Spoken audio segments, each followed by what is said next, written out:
Hello again, and welcome back to the Daily Bread Bible Study. It is a pleasure to be with you as we are looking at day 56 for Tuesday, February 25th, 2020, Deuteronomy chapters 12 through 15. So we have a lot in store for you today, and I hope you get a lot out of it. We can talk a little bit about worship and idolatry, and then we'll talk about money, not quite in the form of idolatry, but just in the sense of what forgiveness and forgiveness of debts looks like with God. So let's look at Deuteronomy chapter 12 specifically. As I mentioned, it's focusing on worship and the idea of trying to blot out their names of places of the people that you conquer. And it says in verse 4, "You shall not worship the Lord your God in such ways as the people of other nations have done, and blot them out." Deuteronomy 12:5 says something kind of interesting. It foreshadows the creation of the first Jewish tabernacle, the temple. "But you shall seek the place that the Lord your God will choose out of all your tribes as his habitation to put his name there." So this is more referencing the idea of wandering around in the wilderness and following the Spirit's lead as they would follow that cloud wherever the cloud went. But they are trying to do that even in the Promised Land. But as a modern reader, this text could be used to speak about Jerusalem as the place where the Lord will choose to reside for the Israelites, as we will see with King Solomon when he builds the temple to the Lord. Or even we could see it as the New Jerusalem or our spiritual home as Christians as we look to talk about this. So the place that the Lord your God will choose to reside. And so there's lots of interpretations that we can have it.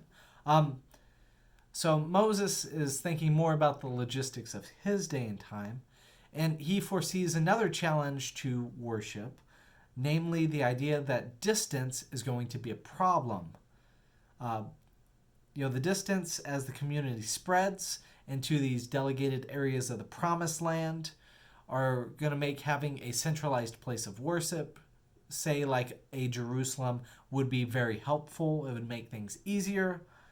But it's not a reality right now for Moses in his mind. And so Moses allows for the sacrifices to be made outside of the tabernacle, breaking some tradition that they have done for the 40 years wandering in the wilderness. He says in Deuteronomy 12:20, "You may eat meat whenever you have the desire." Now, sounds kind of silly, but it also personally, just because I grew up on a lot of cattle, and we had meat around pretty abundantly at my home. It was a blessing to always have that, and I could eat meat whenever I wanted to. But the idea here is that the Israelites were wandering around in the wilderness, and they were meant to be dependent upon God for all that they needed, including food to eat. So the Lord gave them manna, and then sometimes also gave them quail, as we saw when we were discussing some of the previous books of the Bible. But they were instructed to bring their offerings before the Lord in Leviticus 17.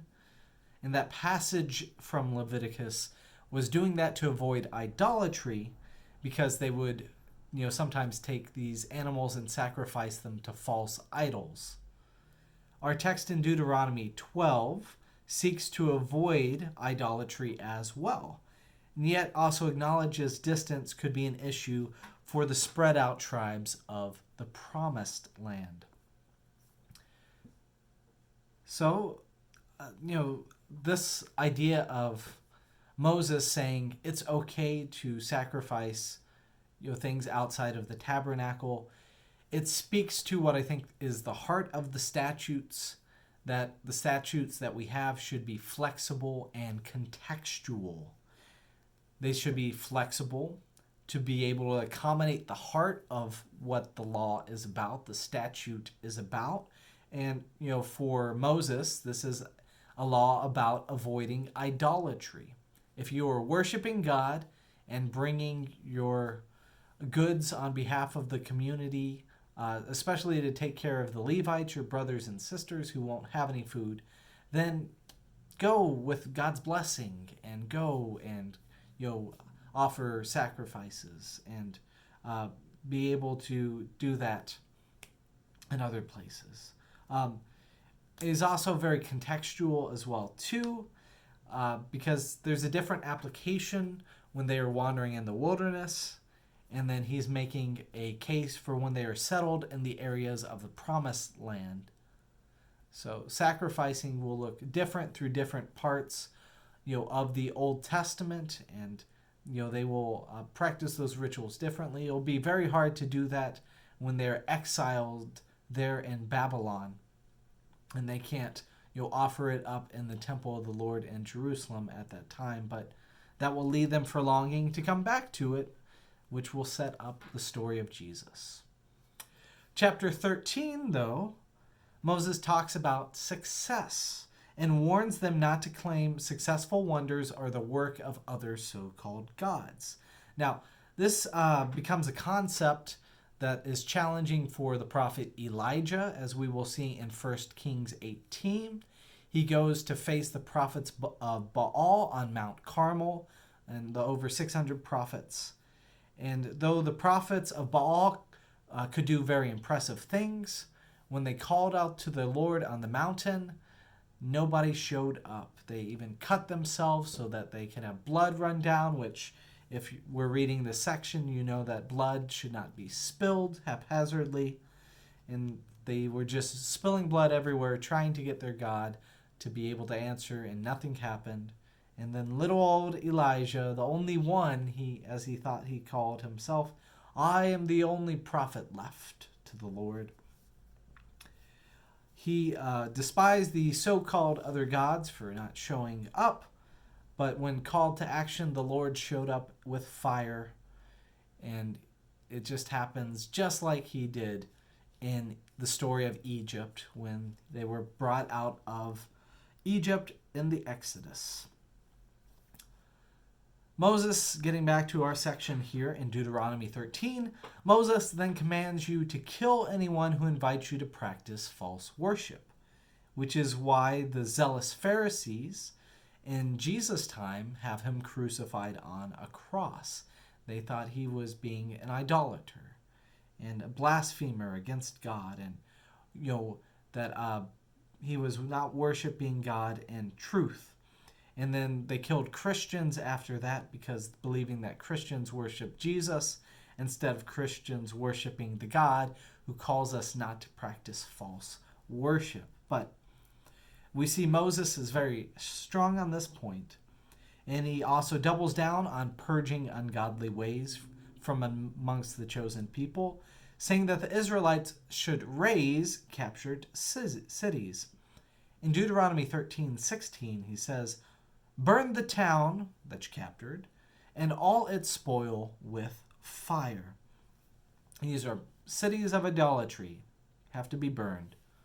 So Moses worries these things will bring wrath from the Lord, so it is better to get rid of those potential issues, which makes sense, right? If something is going to cause trouble, you can avoid it. Just avoid the things that will cause trouble. Chapter 14, Moses then restates the kosher laws that are given in Leviticus 11.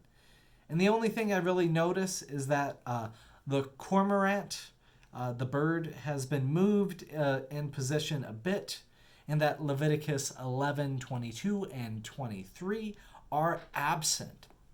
And these are the texts that talk about the winged creatures, the insects, which are actually clean, saying that grasshoppers and locusts and crickets are actually ones that can be consumed, but that's not here in Deuteronomy's version. So I'm sorry to you, John the Baptist, who ate wild honey and locusts. That would be not, if you just read this chapter, you would be seeing that he was not kosher. In chapter 14, Moses also acknowledges other issues of distance, especially with the statutes of regarding the 12 ancestral tribes providing their tithe to the Levites. It was easier to bring animals when the people stayed in one campsite wandering in the wilderness. But now, the Levites, who will be tending to the tabernacle and the worship in the cities around there, would still need enough food across the area of the Promised Land.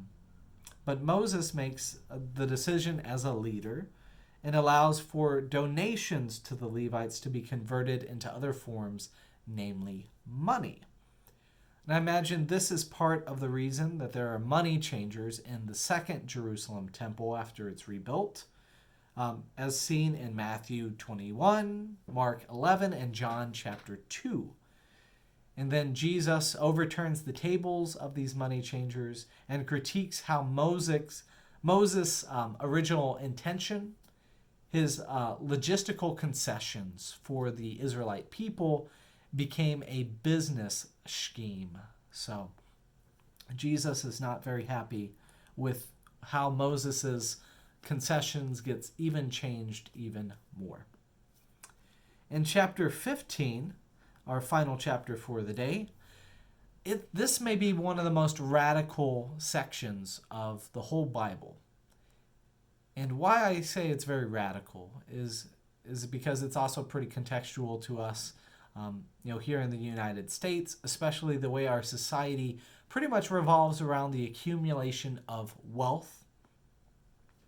Deuteronomy 15:1 and 2 say, "Every 7th year you shall grant a remission of debts. And this is the manner of the remission. Every creditor shall remit the claim that is held against a neighbor." So the accumulation of wealth will be forgiven if there are any debts owed to other individuals. And that wealth, in some sense, as we take out IOUs and we have mortgages, that it will be forgiven. Deuteronomy 15:4 states that this ideal that there will, however, be no one in need among you when the debts are forgiven, that you will not be dependent upon that because the wealth will be redistributed and people will be able to be taken care of. Nobody will be in need. This is very radical for us here living in this global world, because our global world is becoming increasingly more financial, with investors from all across the planet seeking ways to grow their wealth. As such, I believe wealth is becoming more concentrated and less divided and dispersed across the whole world. Within the United States, we are amongst the most privileged in the whole world, the top 1% of resources and wealth within the whole world. And we see interest on loans even within our society for most homeowners in the form of a mortgage. So we have access to these resources, but we also get taxed for them. And many people pay for the privilege of living in our homeowner society. Some can afford it, others go into debt. How radical would it be if every 7 years debts were forgiven? If mortgages that were lent against houses were forgiven? Our society and our global economies would look radically different than they do today. Now, while I do not believe our society and world will return to these practices, I do admire God and Moses for envisioning a society where no one will be in need amongst them.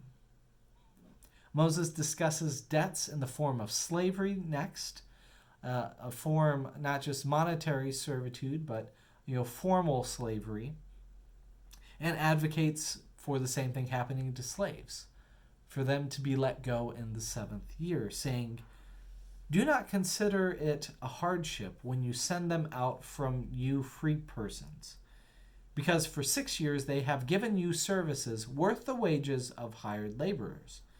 and the Lord your God will bless you in all that you do. So this society, one forgiving debts, one forgiving slavery, and is called to be grateful for what you have received and the way God has blessed you over the years. Our society can learn from this. We can learn that we are not living by ourselves or dying by ourselves. We are connected not just with Christ, but with everyone else in Christ and people within our society who don't even know who Jesus is. We are interconnected and dependent upon one another. And so it's important for us to be able to be grateful for that and to share the blessings that we have with others, as they were called to do in the society that Moses is helping to create. So I look forward to any of your contributions you have as far as giving to this project. I'd love to connect with you more, and I hope that you will continue to bless me, and may my offering to you be a blessing as well.